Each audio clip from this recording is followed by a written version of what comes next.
Olá a todos. Numa altura em que as eleições presidenciais se aproximam, a ESC-FM, a Magazine e o E2 juntaram-se para conversar com os candidatos à presidência da República Portuguesa. A convidada de hoje é Ângela Maria, empreendedora, investigadora e autora com um percurso dedicado ao desenvolvimento humano e à sustentabilidade. Concorre agora à sucessão de Marcelo Rebelo de Sousa com o lema Portugal pioneiro, pacífico e próspero. Antes de mais, seja muito bem-vinda, Ângela Maria. Obrigada, Bárbara. Na sua candidatura apresenta-se então com o lema Portugal pioneiro, pacífico e próspero e fala sobre o Quinto Império como uma nova política contemporânea. Que mensagem é que procura transmitir aos portugueses? Uma mensagem de evolução, consciência. Nós estamos numa era que nós precisamos fazer as coisas de uma maneira diferente, melhor. Fazer uma grande triagem relativamente àquilo que serve, não é, à humanidade e o que não serve. Temos que nos desapegar. Mas sim, a grande mensagem é esta. O Quinto Império, o que é? Para muita gente que faz confusão e alguns até acham que é a mania do Quinto Império, não é? O que é isso? O Quinto Império nem é mais nem menos do que a melhor versão do português. A melhor versão de Portugal. E isto implica a evolução de consciências. Isso é o Quinto Império. A sua candidatura é independente e com meios limitados. Como é que pretende competir com outras candidaturas mais... Porquê meios limitados? Porque é uma candidatura mais independente e há outras candidaturas que são mais mediáticas e mais financiadas. Como é que pretende competir com esse tipo de candidaturas? Não competo. A palavra competição, neste momento, me diz pouco. Eu coopero. Eu dou-me melhor. Com os recursos que tenho, mais ou menos, é uma viagem, não é? O nosso dia-a-dia é uma viagem, que tem uma meta, mas essencialmente a viagem. Então, não vejo limites, aliás, é ilimitado. Nós não sabemos o que é que pode acontecer a cada momento que nós construímos, que criamos a vida, inclusive na vida política. Acredita que o modelo partidário está esgotado? Como é que imagina um novo modelo político que mantenha a legitimidade e a participação cidadã? É precisamente com a democracia participativa e a Assembleia ter independentes dentro da Assembleia, ou seja, uma pessoa pode concorrer politicamente dentro da Assembleia sem estar dentro de um partido. Porque realmente, como eu disse, não acredito nos... Os partidos nascem da Revolução Francesa de 1789, há um princípio, meio e fim, e nós estamos no fim dos partidos. A proposta da plataforma Via Veredita é uma das mais inovadoras do seu programa. Como é que explica como é que funciona este programa de cogovernação entre cidadãos, parlamento e governo? Ora bem, a Via Veredita é o nome que eu dei, não quer dizer que quando que seja eleita presidente seja o nome, mas foi o nome que me veio, que é precisamente o sistema digital democrático, porque venho para instaurar a Quarta República. E porquê? Porque eu venho para instaurar a democracia participativa. E, portanto, isto muda todo o mindset político em Portugal. Porque o povo passa a co-governar com a Assembleia da República, o Governo, através de umas plataformas digitais, não é? Cada um com o seu bilhete de identidade. Isto tem que ser, obviamente, criado, não é? Nós estamos a trabalhar a ideia. Não tenho os técnicos todos a trabalhar ainda, não é óbvio? Mas depois há uma articulação, não é? Em que as pessoas podem ter acesso às pastas dos ministérios e poder co-governar juntamente com a Assembleia da República e o Governo e o Presidente da República. Fala em devolver também a soberania ao povo português. Em que áreas é que considera que a tenham perdido e como é que se pode recuperá-las? Quando se fala em soberania, nós temos que pensar na força da vida. E aí nós vamos pensar na energia que sustenta toda a cocriação humana. Em primeiro lugar, nós falamos em ar, porque se eu lhe tirar o ar, a menina cai para o lado, não é? Portanto, que adianta as suas ideias? O ar, a água, a alimentação, a segurança, o sono, que ninguém fala, mas é de sobrevivência. Portanto, tudo o que é de sobrevivência tem que estar, é soberano. E como é que está a qualidade de tudo isto em Portugal? Porque nós, para termos um país inteligente, um país co-criador, um país que tenha soluções para os problemas, que possa dar saltos na tecnologia, resgatar o que há de melhor na sustentabilidade, nós temos de ter energia. Nós temos de ser saudáveis. E isto tem regras, e são regras da vida, da natureza. Então a soberania, em primeiro lugar, está aí. Não é? E nós aí trabalhamos a qualidade e vamos ver como é que está a qualidade de tudo isto. A abstenção é um dos maiores problemas da democracia portuguesa. Que estratégias é que utilizaria para mobilizar os cidadãos? Tem um trabalho de educação. Porquê que há abstenção? A questão é perguntar porquê que há abstenção. Se calhar as pessoas não concordam mais com o modelo político. Então, se calhar, o melhor é mudar o modelo político. Porque, pelo que eu falo, no meu dia-a-dia, precisamente esse é o problema. Não é? A política, hoje em dia, é descrédita. O que se vê na televisão é uma minoria. Porque a maioria do povo, no dia-a-dia, o que eu ouço, é que as pessoas estão descréditas da política, do modelo, da política, de tudo. Portanto, a abstenção é um resultado que as pessoas não estão satisfeitas, não é? É uma forma de dizer, não estamos contentes com isto. No campo económico, como é que responderia às famílias que têm os rendimentos estagnados e os custos de vida estão cada vez mais altos? Nós já sabemos que isto está muito mal feito, não é? Nós temos uma máquina fiscal que nos abrilhona, temos uma máquina fiscal que, em vez de trabalhar para o povo, é o povo que trabalha para ela, não é? Que sustenta a corrupção. E, portanto, estas coisas todas bonitas, do rendimento mínimo e da liberdade de economia, está tudo distorcido. Não é? E não seria em 5 minutos que nós iríamos falar sobre isso, porque são áreas complexas, mas a verdade é que não está equilibrado, não há harmonia, não é? Porque nós somos seres co-criativos, porque ninguém cria sozinho, portanto não somos seres criativos, somos co-criativos, dependemos uns dos outros e para que a economia seja próspera tem que haver liberdade, não libertinagem, porque hoje estamos numa sociedade que as pessoas confundem a libertinagem com a liberdade. E a liberdade económica ela tem que ser realmente trabalhada para que nós possamos ser um país próspero, não é? O rendimento mínimo, para mim, está mal distribuído. Há situações muito injustas. Neste momento, a classe média, para mim, é a mais sofredora. Porque é aquela que tem acesso a muita coisa, mas, ao mesmo tempo, está estrangulada. Então, a maioria dos nossos pais que dão, não é, estudos aos filhos, que batalham para ter uma qualidade de vida, estão estrangulados. A maioria das famílias. As pessoas que estão no rendimento mínimo, curiosamente, podem não ter as oportunidades que os outros têm, mas em termos de sobrevivências, talvez estejam melhor até que a classe média.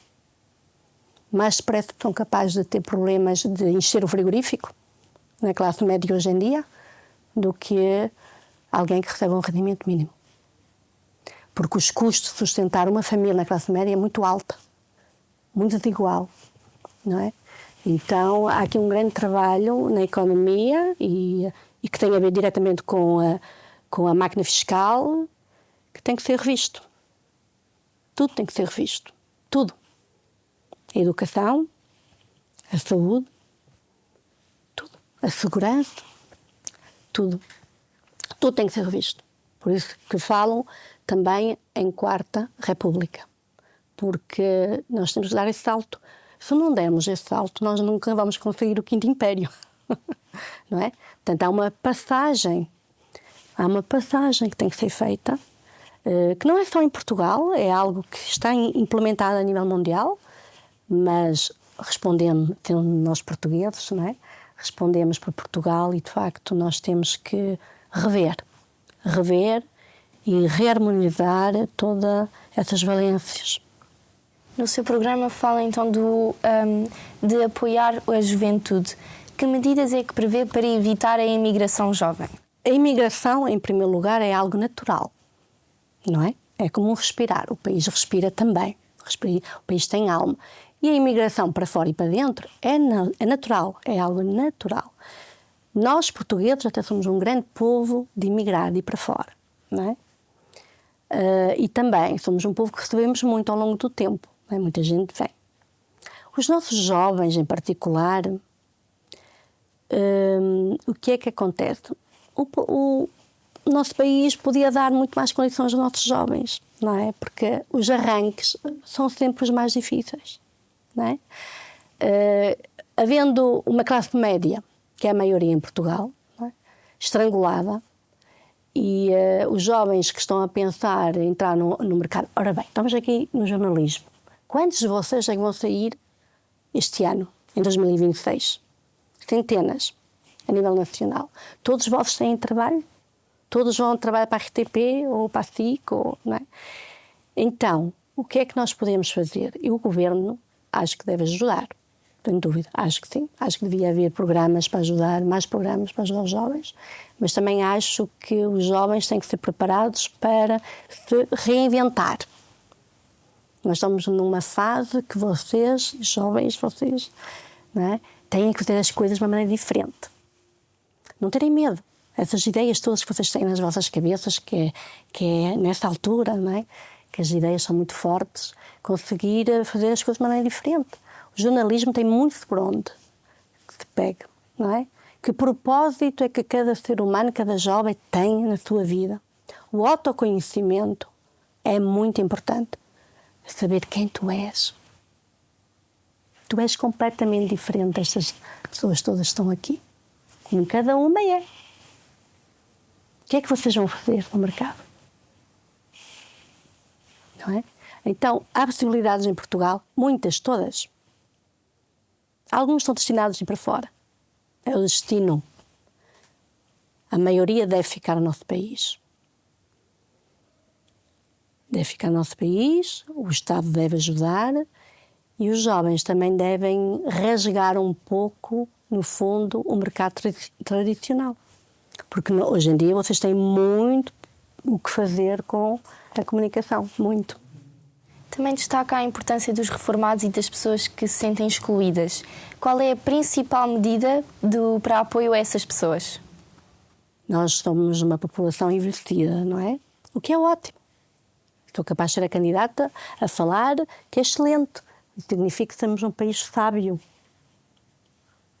Não é? Ou deveríamos ser. As pessoas trabalham uma vida inteira para construir algo. Nós devíamos chegar no final da vida com uma forma muito mais próspera do que nós estamos a viver neste momento. Não é? Por isso, quando eu disse no início que tudo está desequilibrado, está. Não é? Não são os jovens que têm que sustentar os idosos. Os idosos já deviam ter criado ao longo da sua vida estrutura para quando chegassem no final ter uma vida calma, digna, no qual pudessem passar sabedoria para os mais novos e deixar os legados. O Estado deve apoiar a sabedoria da terceira idade, não é? Que eu chamo os anciões, os nossos anciões. E as medidas que estão neste momento não são favoráveis. Nós estamos numa fase, neste momento, de uma população muito doente. Portanto, um grande custo para a saúde, independentemente de ser do Estado, cada um nas suas casas. Não vejo grandes apoios. Os apoios que estão não são justos. Não são justos. Não é? E quando nós sabemos que há desvios de milhões que vão não sei para onde, não é? E que podiam estar a sustentar tanto os jovens como os mais velhos, não é? O que é que quer que responda de medidas quando há desvios de milhões? Porque nós muitas vezes fazemos muita coisa com pouco. Agora imagine com milhões que estão desviados. Nós vivemos uma realidade em Portugal que não deveríamos. Nós deveríamos ser um dos países, para não ter o país, vamos falar um dos países, que é mais simpático a nível mundial, não é? Um dos países com melhor qualidade de vida, desde o nascer ao morrer. Agora eu pergunto-me como é que vocês querem. Uma questão de medidas não é uma questão de medidas. É uma questão de integridade, de respeitar o ciclo da vida, não é? De respeitar os dinheiros, saber geri-los e não haver desvios, porque senão é como uma fuga d'água. Pode ter o melhor equipamento, pode ter tudo muito bonito, se tem uma fuga d'água vai tudo embora. Então aqui é igual. Portugal tem tudo para sermos um grande país. Tudo. Não vejo nada em Portugal que possa dizer nós nunca poderíamos ser um grande país. Temos tudo. Agora, como não somos? Porquê tanta problemática? Porque estão uns a construir e outros a desviarem. E assim não há solução. E aí vamos entrar no mundo da corrupção, não é? Então as medidas, nem sempre o problema é a medida. O problema é que nós temos um país próspero, temos uma terra rica, temos um povo inteligente, temos um povo resiliente, temos um povo com alegria, temos sol, temos terra, temos árvores. Não é? É defender todo este capital humano e natural que nós temos. Para fazer proveito a esses recursos, se pudesse dizer pelo menos uma medida que teria no seu programa. Olha, uma coisa que me preocupa muito, são muitas, porque eu não sou uma mulher de falar de bandeiras. Por isso é que eu tenho na minha campanha a expressão olhar por todos em tudo. O problema é, acho que tem que haver um grande trabalho de consciência. Porque nós temos recursos. Depois vejo uma parte inerte, não é? Depois vejo os tais desvios que já falamos, e então aí é preciso criar regras para as pessoas perceberem que têm que... Não é? Aliás, a política, o que é? São regras para que possamos salvaguardar o bem da humanidade, o bem do país, o bem, não é? Nós temos de trabalhar pelo bem. É pelo bem que nós conseguimos evoluir. Cada um nos seus corações e nas suas mentes poderem realmente trabalhar o lado bom. Porque tudo se resolve. Não há nada que não se possa resolver. Tudo se resolve. Se estivermos concentrados e unidos no bem. Pois o resto é tudo palha, não é? As pessoas não dizem isto é palha. O resto é tudo palha. Nós temos que ir ao cerne das questões. Ao cerne das questões.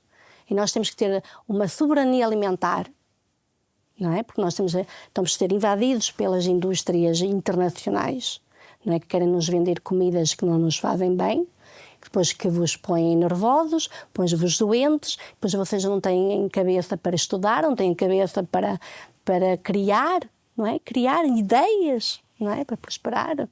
Não. Porque nós estamos a ser engolidos por uma humanidade egóica, materialista, e esquecer que muitas vezes não, nós não precisamos da matéria diretamente para ser feliz. Refere a reativação de linhas ferroviárias e o investimento no interior. Que fontes de financiamento sustentariam este projeto e qual o impacto que teria na população? O impacto da população é ótimo, não é? Quanto mais perto uns dos outros, melhor. Aliás, eles ativaram montes de linhas ferroviárias e o que eu ouço da população é que ficaram piores, não é? Deve haver, isto tem que ser reativado, deve-se reaproximar o interior ao litoral, essa parte toda do orçamento o Estado vai ter que dar resposta. Porque eles é que sabem as contas que fazem, não é? Sabe as contas que fazem? Eu sei, não. Então não adianta estarmos a falar por falar. O governo é que tem que nos apresentar. Olha, eles nem sabem quantos empregados têm da população pública, não é? Dos funcionários públicos. Já foi pedida essa lista e ainda não entregaram. Não é? E os milhões que vêm da Europa. Tudo é possível, como eu digo, tudo é possível. Agora é preciso analisar as contas do nosso Estado, porque, como eu digo, são desviados milhões e, portanto, estar a responder no vazio, não é? Eu sou uma pessoa que investigo e analiso as coisas. Eu não tenho papel nenhum para ver os dinheiros realmente que estão a ser usados. Eu falo sobre as verdades que existem, não só porque sou política e tenho que falar e tenho que dar uma resposta. Não. Claro que existe dinheiro para fazer isso. Eu sei que existe. E é importantíssimo nós reunirmos e aproximarmos o interior ao litoral. Claro que sim. Aliás, eu tenho vários projetos a esse nível, inclusive reaproximar a meio de Portugal para poder, exatamente, esses dois lados poderem estar mais próximos, não é? Inclusive as ilhas. A cidade aquática que estamos a trabalhar faz precisamente o aproximar das ilhas, não é? Ao continente. E o continente das ilhas também. Portugal é 95%, número redondo, não é? Aquático. Não é? Eu quando olho para Portugal não é o retângulo. Eu olho o retângulo e toda a área até as ilhas. Nós somos um país grandíssimo. Não somos pequenos, somos grandes. Temos muita água. É como o corpo humano. O corpo humano é 80% de água e o Portugal também. Não é? E então temos tudo para fazer isto. Tudo. E aquele que diz que não está a mentir.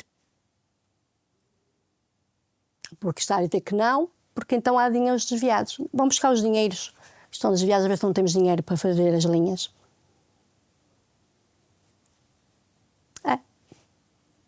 É uma conversa um bocado diferente da maioria dos políticos. Não é? A inovação tecnológica é o eixo central do seu programa. Que papel deve ter o Estado nessa modernização? A tecnologia de ponta deve fazer tudo para poder enaltecer a tecnologia. Era o que fazer, são pormenores técnicos da execução do governo. Não é? Agora, nós temos que fomentar a tecnologia. Eu própria sou autora de uma cidade aquática. Portanto, nós precisamos desenvolver as nossas tecnologias, não é? Precisamos de fazer parcerias com o privado, não é? Com os técnicos, engenheiros, toda esta grande classe que mexe com tecnologia para poder darmos um salto a esse nível. Porque nós temos grandes técnicas em Portugal, não é? Grandes criadores, que muitas vezes vão lá para fora dar a mais-valia em vez de ficar cá dentro, não é? No seu programa fala em modernizar a justiça e a administração pública. Como é que prevê evitar a burocracia e aumentar a eficiência do Estado? Não sou eu que vou fazê-lo. O Primeiro-Ministro é que tem que fazer. Eu sou o que comando a rota em Portugal. E, portanto, reúno-me com os responsáveis, Primeiro-Ministro, Presidente da Assembleia da República, não é? Para que encontrem essas medidas ideais para Portugal. Porque na minha presidência, quem dá respostas é o povo. Por isso é que é a democracia participativa. E nem sequer tenho que me preocupar, porque as respostas vão vir do povo. Digam-me o que Portugal vocês querem. Digam-me. Digam à Assembleia da República qual é a solução que é melhor. Não sou eu que tenho que dizer. Eu sou o Presidente da República, sou a que vejo e que tenho o puzzle inteiro de Portugal. Mas depois, a execução de tudo, as medidas, tem que ser o povo a fazer juntamente. Nós não temos uma Assembleia da República, não são representantes do povo. E pegando nesse ponto, tem criticado a deriva militarista e alertado então para a perda de soberania. Que alternativas propõe a nível de políticas externas e de defesa portuguesa? Nós não somos um país para entrar em guerra. Nós somos um país de paz. Paz. Como Comandante Supremo, no papel do Presidente da República, sou Comandante Supremo das Forças Armadas. E eu costumo dizer que os meus homens não são carne para canhão. E, portanto, nós temos um papel geopolítico no mundo de paz. Nós somos como se fosse uma dobradiça que faz um equilíbrio entre os países. E, portanto, devemos modernizar as Forças Armadas. Estamos muito bem calçados, não é? Mas não temos que entrar em guerra, não é? Nós temos que trabalhar para a paz. Para a paz. Nós devemos defender as nossas fronteiras. Da mesma forma que sou apologista, as mulheres saberem se autodefender. Para mim é impensável uma mulher em Portugal não saber se autodefender. Assim, a violência doméstica iria diminuir imenso. É todo um trabalho de dentro para fora. Cada um deve fazer o seu autoconhecimento. E Portugal também tem que fazer o seu autoconhecimento em relação ao estrangeiro. Portanto, nós não podemos dar nada aos outros que nós não tínhamos aqui primeiro. Portanto, primeiro vamos reformular as nossas Forças Armadas, a segurança interna, e depois vemos o que é que podemos fazer em termos europeus, em termos mundiais. Mas somos um país, aliás está no meu programa presidencial, nós somos um país de paz. Paz, somos um farol de paz. E é aqui que nós vamos trabalhar. Paz. Ao longo desta entrevista ficámos a conhecer as suas ideias e propostas, mas por fim pergunto-lhe se pudesse descrever a sua candidatura numa frase, qual seria? É precisamente isso. Olhar por todos em tudo. Servir um país pioneiro, pacífico, próspero. Muito obrigada por ter aceitado o convite. Acabámos assim mais uma entrevista, a de hoje com Ângela Maria.